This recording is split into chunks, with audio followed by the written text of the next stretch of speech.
the end of the day, I ended up being a coach because this is what I love to do. Thank you. Just kind of grabs you. Football just kind of grabs you and hangs on. Yeah, I tell you what, just growing up, my dad took us in the backyard since I was 3-4 years old, and we threw the football every Sunday. We watched the Bucks play because we lived in Punta Gorda, Florida, and we had Bucks tickets when they stunk. When they couldn't win a game, we'd drive up there and go watch them lose all the time. But I really got addicted to football and then got to start playing it when I was 6 years old. And I've been playing it ever since, and obviously coaching it ever since I stopped playing. Big fan of the orange sickle uniforms? Oh, yeah. Oh, yeah. Oh, yeah. I was there on all the diehard years, too. So. Not the winless years. No. Yeah. Oh, it was bad. Yeah, it was bad. Yeah, we would go up there. I got to see Walter Payton play, though. I got to see a lot of great players play, and it was a lot of fun. But you don't go back to John McKay. You're not that old. Yeah. Oh, yeah. Wow. Oh, yeah. John McKay was the coach. Yeah. How do you feel about your team's execution days? Exactly. Oh. Darin, what do you see from Terry after his first full summer being the guy, being the starter, leading those summer workouts? Just confidence, leadership. He's very confident. He understands the offense. So the learning curve on the offense is really, really high as far as he understands it. Now we're just really detailing things in the offense, and that's exciting. So I'm really proud of his confidence and, again, his leadership. And the one thing that Terry does right now is that when he does something wrong, he gets down. And we can't get down because we'd make a mistake, because he's been doing so many things so good. So again, we got to just stay level when we do stuff good, and when we do stuff bad, just understand we got to learn from it and keep going. Have you ever read any teaching stories from Stephen Johnson and how he was able to? Oh yeah. Steven's very similar in the same situation.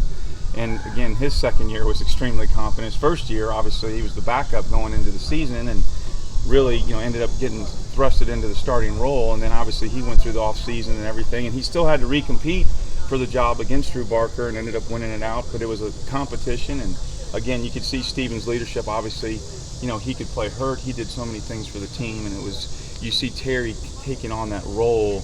And again, with Sawyer Smith and Walker Wood, my goal is to put pressure on him again to get everybody. So again, we got to have everybody ready to play, no matter who's playing. What do you like about Sawyer's film when you were looking for another quarterback? Well, the thing about it is that he was an accurate kid, as far as the deep ball.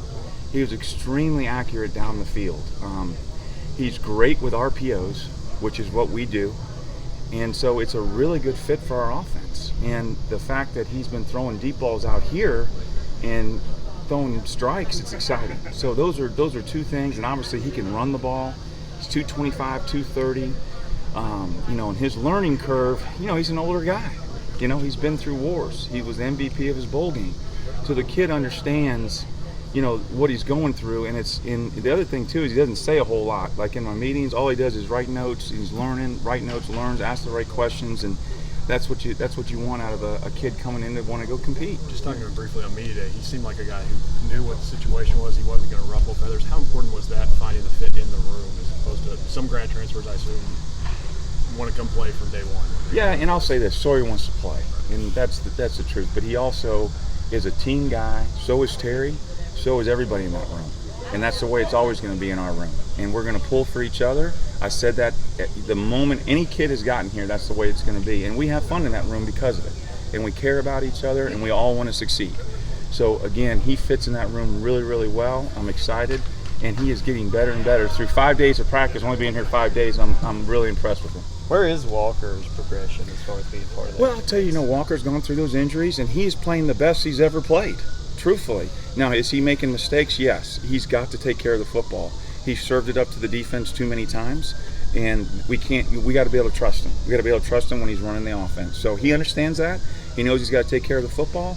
And again, he knows what to do because he's studied. He's been here longer than Terry, actually. So the bottom line is that he's got to go execute when he gets his opportunities. Very good. Darin, what did you learn about Terry last year? The A&M game, which obviously didn't go that well, the Vanderbilt game. To me, that was sort of his make or break point. What allowed him to sort of get through that? Well, I'll tell you, the biggest thing was Coach Stoops came in after the Vanderbilt game and said, he said, let him know we're making a change. and you're not going to be the guy anymore if you're going to play that way. And Terry reacted the Missouri game, and you saw how he played in the Missouri game. He played much better. He competed, and sometimes that's why you got to have that competition. And also you got to know that you have a guy that's going to come in and go win. That's not all on your shoulders too. And Gunnar did that for us last year.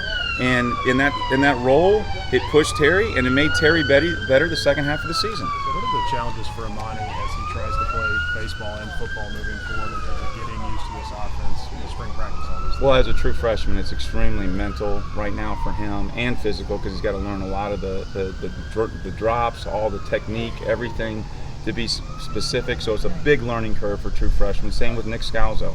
I'm really proud how Nick's playing right now. And again, as far as baseball go, again, I'm not even worried about that right now. But again, I played 2 sports in college. It's hard. It's extremely hard. So again, right now I'm just worried about next practice with Amani. So, to get him to know the right reads and all that kind of stuff. But I'm really pleased how the true freshmen are working. They're exactly who we signed, and they just got to continue to work. And again, the learning curve is again, they're on the bottom of the learning curve right now. So we got to get them to learn the offense and be able to start to be more reactionary. Darren, how much did that leg injury hold Terry back after Bunchy fell on him in the Mississippi State game and he just wasn't himself for a while? And to say that specific injury held him back, but as a quarterback, you'd be surprised how many hits you take from all different angles. Your bell rung, you're looking through your ear hole as you get up out of a pile. It's not just one specific thing, it's a group of things. And then you've got social media now that's completely different than when I played. You got so many things that attack you as a person, it can bring you down. And I had to bring Terry in and go, look, you've got to take all that stuff, push it aside, relax. It's hard to play quarterback. It isn't easy, or everybody would play it. Everybody would be on the cover of Sports Illustrated. Everybody would do it. It's hard.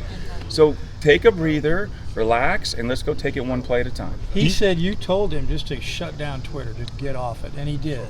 And he said it helped. It did. It does, because all that stuff the good stuff can hurt you worse than the bad stuff. It really can. So I said the same thing to Steven Johnson when we got back from Alabama. They said Steven Johnson can't win another game for us. I said, this is insane. I said, Steven, do not listen to them. The only people you listen to is Coach Stoops, Coach Gray, and myself. That's it. Don't listen to anybody else. I said, because you will lead us. I promise you'll lead us to a bowl game this year. And he did. Thank you.